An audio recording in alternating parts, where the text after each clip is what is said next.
Nous entrons dans le dernier mandat de l'accord de Nouméa. Comment abordez-vous cette période? Nous voulons l'organisation de la consultation avant la fin 2018.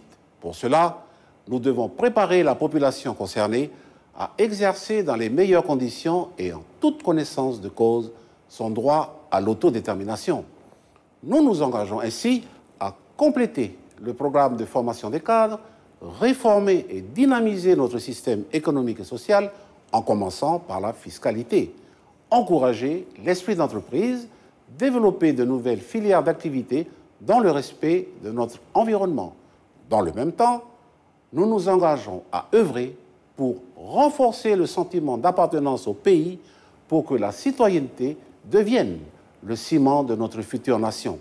Il est donc de notre responsabilité collective de mobiliser toutes les compétences et les énergies pour définir ensemble le projet de société de notre future nation.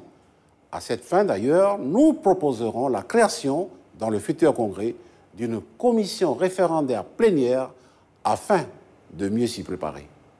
Beaucoup de citoyens s'interrogent sur l'avenir institutionnel du pays et la viabilité économique et financière en cas d'accès à la pleine souveraineté. Que leur répondez-vous? Nous voulons la décolonisation de la Nouvelle-Calédonie et construire une nation avec les citoyens du pays, quelle que soit leur origine. Nous n'acceptons pas qu'on identifie souveraineté avec isolement et appauvrissement.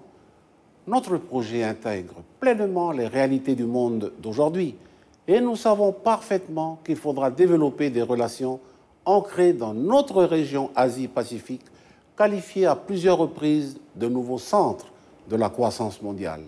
Ces relations doivent s'établir dans un rapport de partenariat gagnant-gagnant et non plus dans un rapport de dominant à dominé. Nous souhaitons construire une nation basée sur la confiance et la solidarité, valorisant notre jeunesse et prenant en compte toutes les identités dans l'esprit des accords de Nainville-les-Roches, Matignon-Oudinot et Nouméa et du destin commun.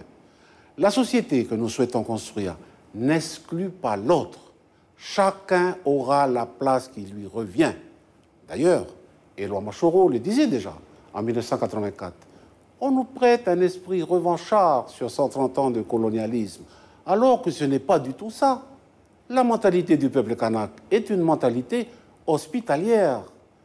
Il n'a jamais été question de mettre qui que ce soit dehors. Au contraire, nous sommes d'accord de partager notre pays, mais avec tous ceux qui reconnaissent d'abord les droits légitimes du peuple kanak dans le pays.